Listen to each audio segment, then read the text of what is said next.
There's the two sides who think she is only popular and does have the notoriety and recognition that she does because she is white. There is the other side that says you guys are crazy, you're all jealous of her, and she is just talented. I mean, the league was built on the backs of talented black women like yourself. I mean, these white girls come along, right? Karen Adler, Caitlin Clark, and they're instant superstars. The bit where all these white girls come along and they're instant superstars, it's only Caitlin Clark that was the instant superstar. You gotta admit there's something special about her game, though, right? Yeah, she's white. Their argument is that she's popular because she's white. Then why didn't Stewie turn the W on its head after winning 4 natties with UConn? Why didn't Sabrina turn the W on its head after being called like a media? Caitlin Clark hadn't even foreseen it.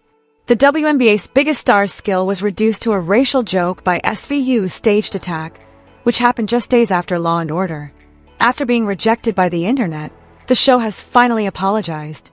Fans were incensed at NBC when the presentation was criticized by athletes, celebrities, and pundits for going beyond what should never have been done.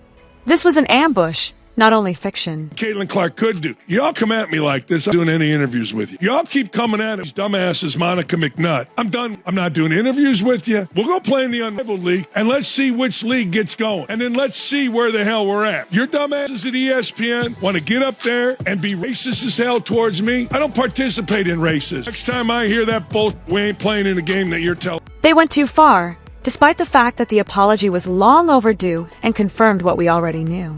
However, this goes beyond just one TV show. This has to do with racism, respect, and the media's persistent attempts to change the tale of Caitlin Clark. Not on our watch, not right now. So there is an episode of Law & Order that was just aired on April 10th, and it's called Bubble Wrap. It is season 24, episode 18. I think that a lot of people, myself included, are very tired of this narrative when there's so much proof of the reason Caitlin Clark being popular, and it is because what she does on the... An ordinary Law & Order SVU episode was the catalyst for the incident.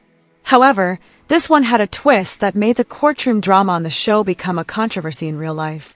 The WNBA was brought up in a conversation that had nothing to do with sports, and Caitlin Clark was attacked.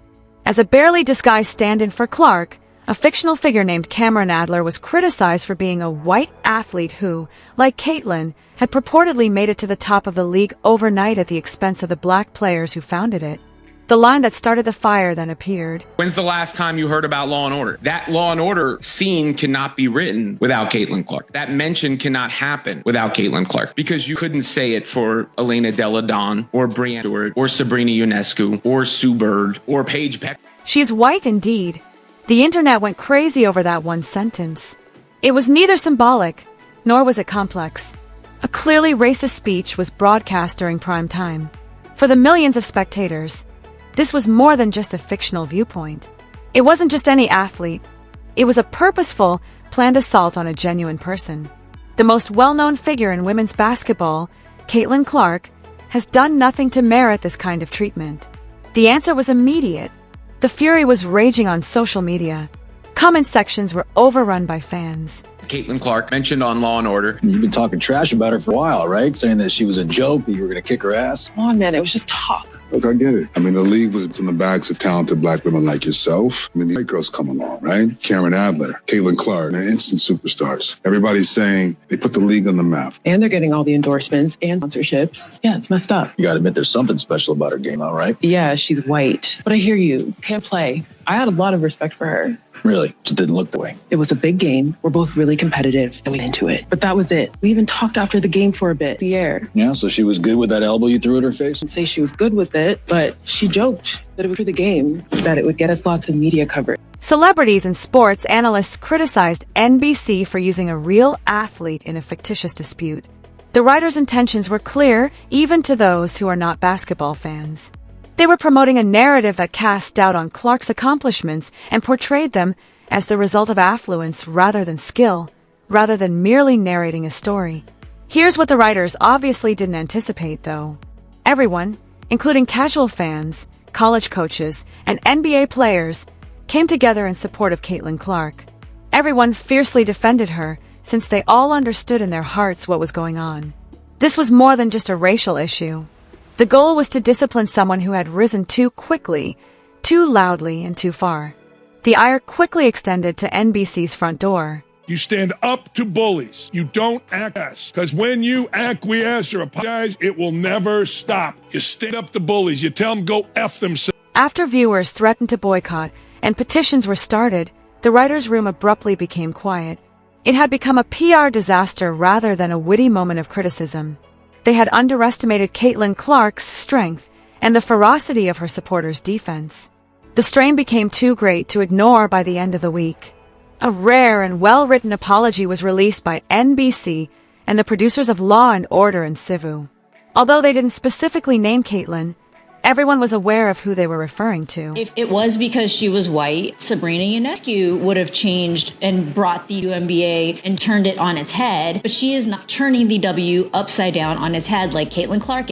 Although they expressed regret for any hurt or misunderstanding the scenario may have caused due to inadvertent allusions to actual people, the damage had already been done.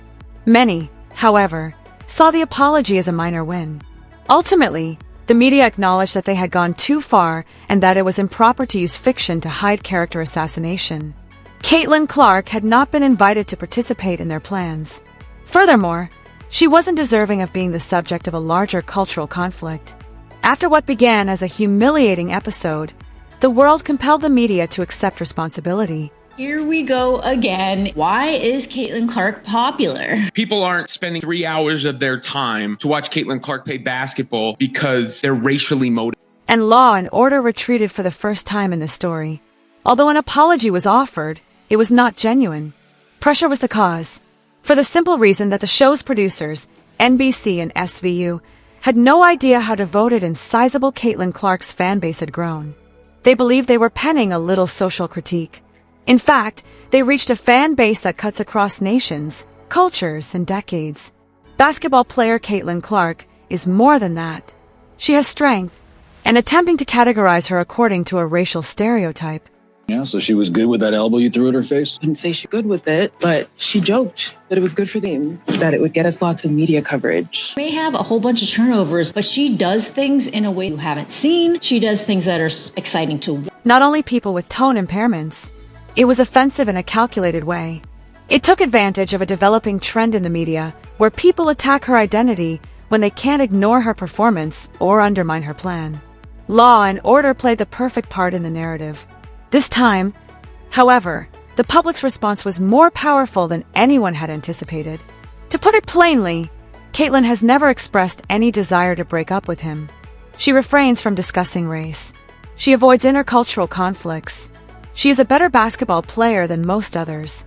She alone has filled out arenas, expanded the audience, and boosted ticket sales by bringing the WNBA to millions of people who had never heard of it before. Clark's popularity and the reality of the fans that are celebrating her is so different than what you see on social media. You never hear, "Go white girl!" The league's best-selling jersey is hers. Primetime ratings are dominated by her games. The WNBA's rapid expansion has come to be associated with her name alone. Professional writers and journalists covering the NFL attacked NBC for spreading a divisive narrative. Some even acknowledged that there would have been an immediate, enraged, and worldwide outrage if this had happened to any other player, especially a black woman. However, many realized that the silence in some circles was deafening because it was Caitlin Clark. It all comes back to Caitlin Clark's popularity. I believe it is based on basketball more than anything else. Look, it went viral from the Letterman clip, her playing back. Not only was what Law and Order did nasty, it was cowardly. They immediately developed a fictitious identity to express what they were scared to say after utilizing her true name and accomplishments. In addition to being badly written, such passive-aggressive storytelling also conveys a message, one in which it is simpler to ruin a budding fame than to face the uncomfortable reality. They can't take it when she outperforms them all. The one thing the media couldn't control, unconcerned and unstoppable, was Caitlin Clark, even as fans demanded justice and NBC rushed to fix their mistake. As usual, Caitlin let her game speak for itself rather than any script, headline, or manufactured storyline in reaction to Law and Order's evasive apologies. So much statistical data to prove why people are invested, interested, and can't stop looking at Caitlin Clark. Like, she's broken a record for records. As a rookie, she has done things nobody else has done. Stats do not require race as a prerequisite. They just are what they are. Since that show aired, Caitlyn has been performing her specialty.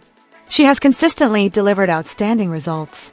Pulling up from the logo and making it look easy, she still leads all rookies in assists and three-pointers. She has participated in some of the league's most watched games, attracting millions of spectators, owing to her brilliance rather than controversy.